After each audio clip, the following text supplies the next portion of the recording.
qualquer pessoa da família, após uma separação ou até durante um relacionamento, começam a falar mal, tentam afastar os filhos dos ex-companheiros, nós dizemos que estão vivendo sob a perspectiva da alienação parental.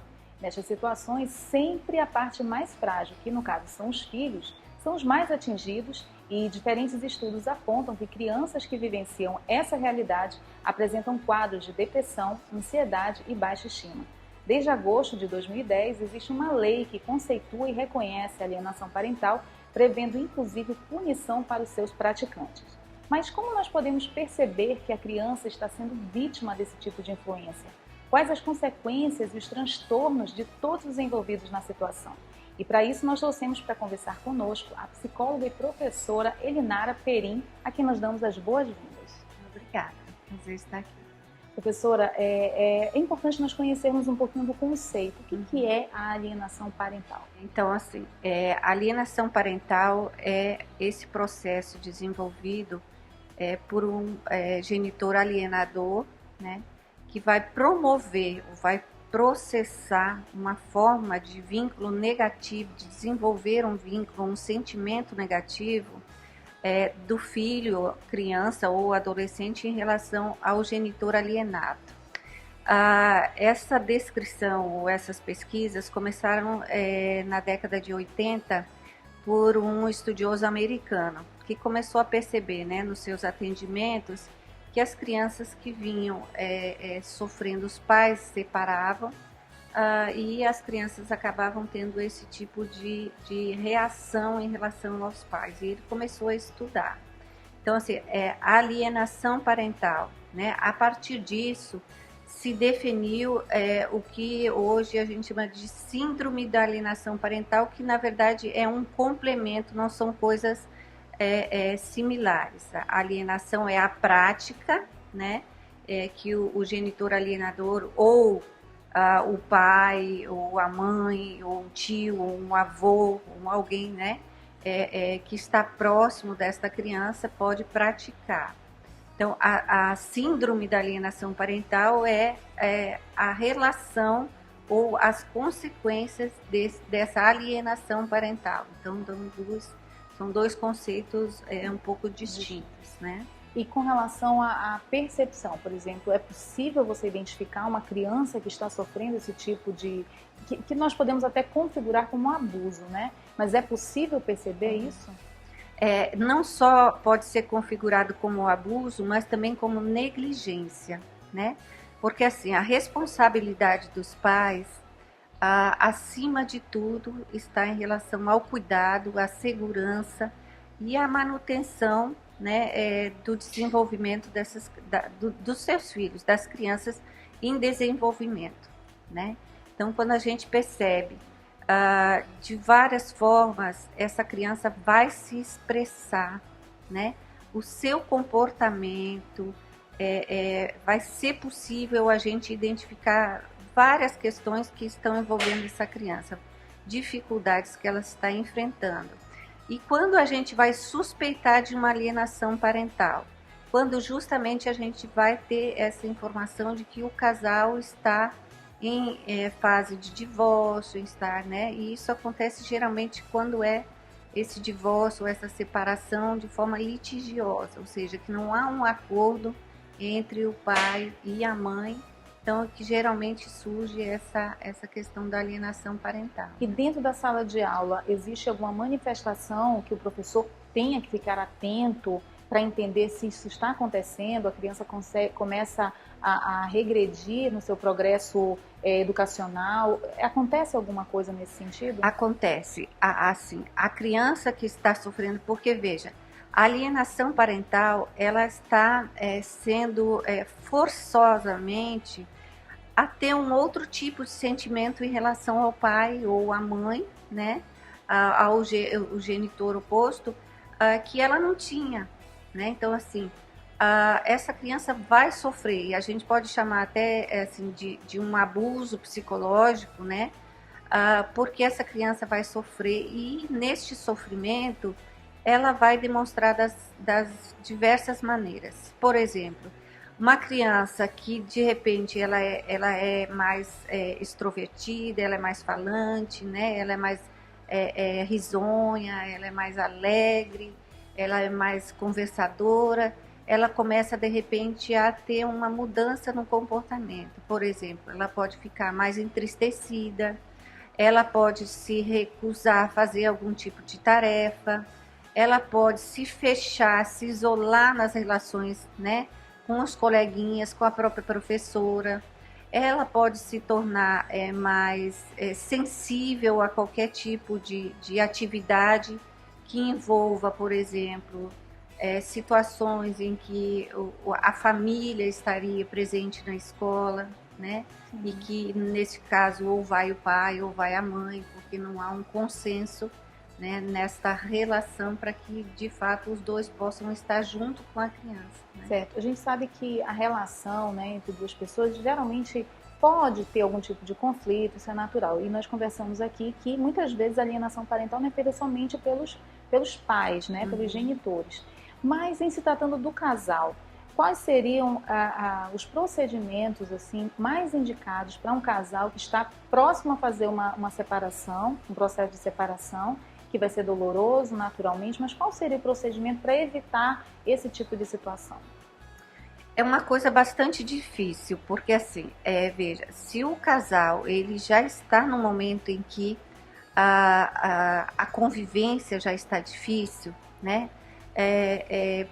Por qualquer fator que envolve, há sofrimento das duas partes, né? Mesmo, por exemplo, o casal, decidimos que não vamos mais viver junto, não estamos mais, né, acertando, nossas relações não estão mais tão boas assim, mas nesse momento da decisão de separar, né, são mudanças bastante assim, drásticas, né? Quer dizer, o casal separa, a esposa vai ter que assumir uma outra posição, o esposo vai ter que assumir uma outra postura. Quer dizer, a mudança nessa dinâmica familiar, né?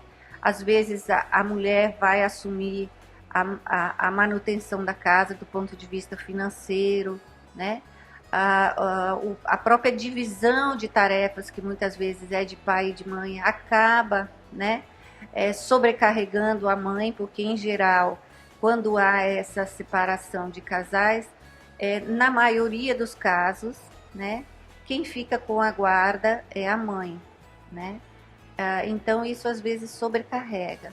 E há uma questão assim, que às vezes cada um quer seguir um outro caminho, né? E aí gera outras relações vão surgir né, dessa possibilidade desse casal que está se separando.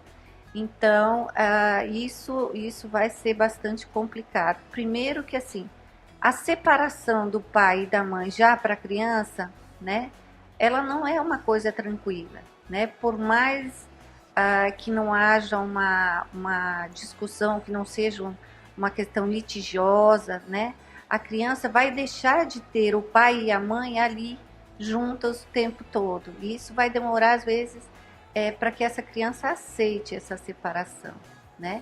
E quando há essa disputa nesse sentido, né, da guarda ou da dificuldade desse vínculo mais doloroso de separar, né, mais difícil essa separação para a criança, ela vai demonstrar esse tipo de sentimento de várias formas, né, de incômodo, até de fracasso às vezes, né, às vezes ela se culpa pela separação dos pais, né? Às vezes ela vai se perguntar, o que eu fiz que pode ter causado essa separação, né?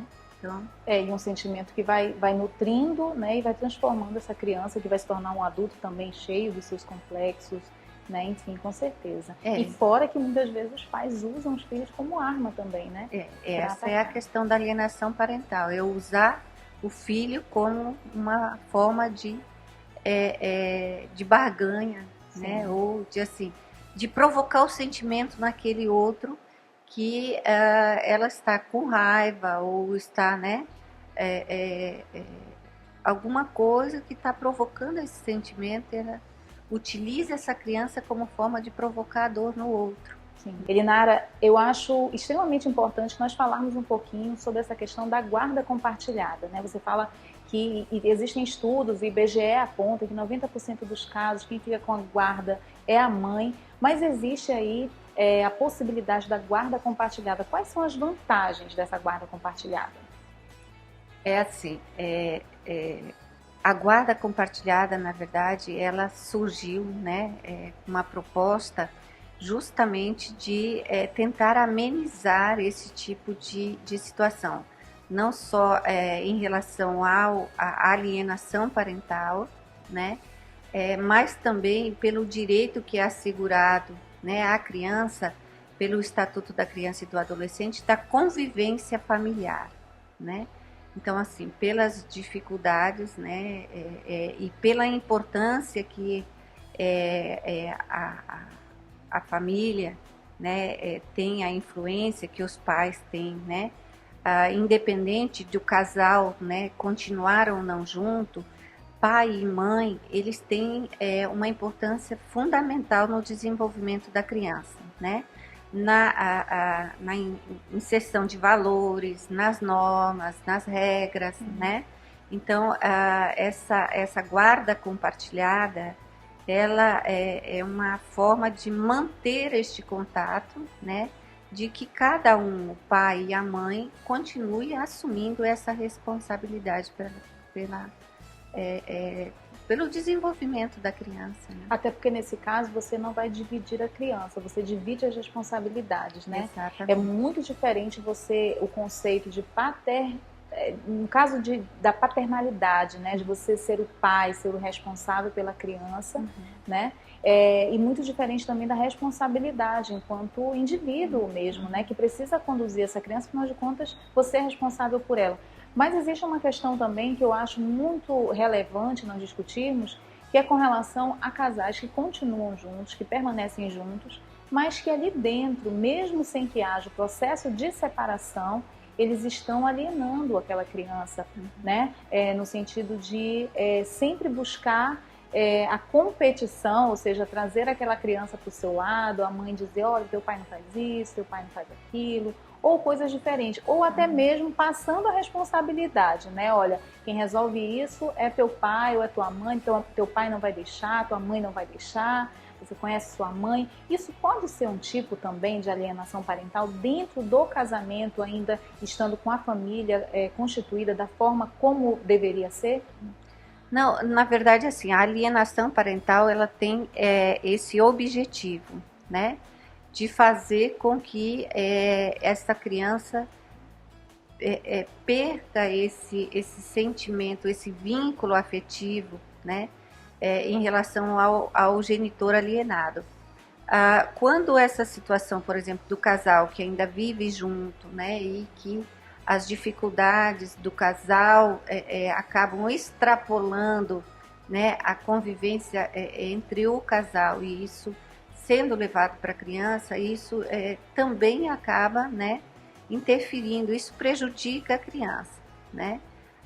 Mas ela não é considerada alienação parental, né? Mas ela é uma forma de utilização desta forma de tratar a criança, né? Às vezes como uma maneira de interferir nesta relação do casal, né? Como fazer com que a criança de repente assuma uma responsabilidade que não é dela, de fazer com que o pai ou a mãe, né, assuma essa responsabilidade que o casal não está conseguindo. Então é uma dificuldade do casal que deve ser tratada entre o casal e não envolver a criança nisso.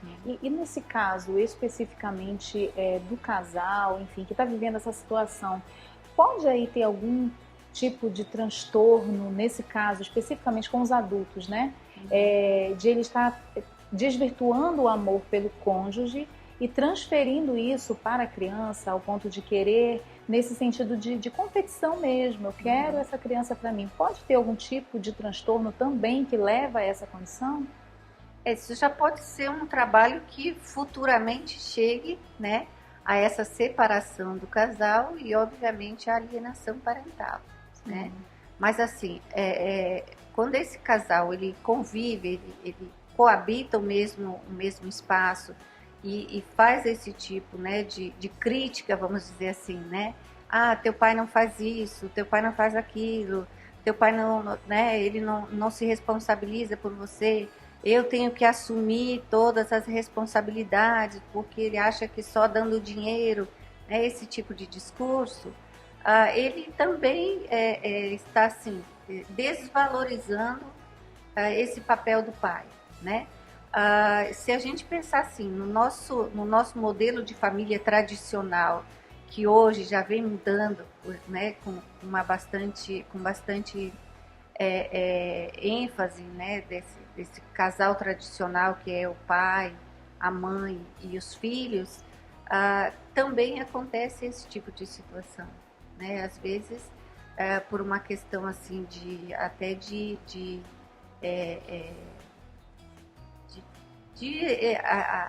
o poder, né, do masculino sobre o feminino. Aí a gente já entra numa outra questão, né, que é a do poder. Sim. A questão de gênero também, e que a nossa sociedade, né, está entrando num momento de discussão mais aprofundada disso, né? Já saímos daquela... Não que a família tradicional não esteja, né? Ela continua e ela ganha força, a cada vez mais discutida. A família tradicional tem seu espaço, mas a gente está vendo que as mudanças nessa configuração familiar, ela vem mudando, né? Então, assim, exercer esse poder sobre esse filho, né, é que às vezes é um pouco perigoso, né? Porque, assim, o papel do pai e da mãe não é exercer um poder, quer dizer, né? O meu filho não é minha posse, ele é meu filho. E eu tenho responsabilidade em relação a ele. Sim. Agora, a gente fala muito em papéis, né? Então, a família tem um papel importante na vida da criança, mas levando em consideração o tempo que a criança passa na escola, a gente sabe que é um tempo longo. A escola, ela está preparada para lidar com essas situações? Ou seja, seu corpo técnico, professores, coordenadores, eles estão preparados para lidar com isso ao ponto de não causar nenhum tipo de comprometimento maior para a criança? As escolas estão procurando essa preparação, né? Assim, como a sociedade de uma forma geral, né, ela está se adequando a essas novas mudanças, a escola não é diferente, né? Há alguns anos atrás, há uma década, 2 décadas, a gente tinha uma outra forma, né, de sociedade, uma outra configuração familiar, tinha uma outra expectativa em relação à educação das crianças, dos filhos, né? A escola está se preparando. Eu penso que, assim, que a escola que hoje se coloca nessa postura de se preparar para essas mudanças que estão acontecendo, ela tem espaço, né? Ela precisa fazer isso. Hoje nós não podemos dizer de forma nenhuma que nós não podemos aceitar determinados tipos de aluno porque nós não estamos preparados para isso.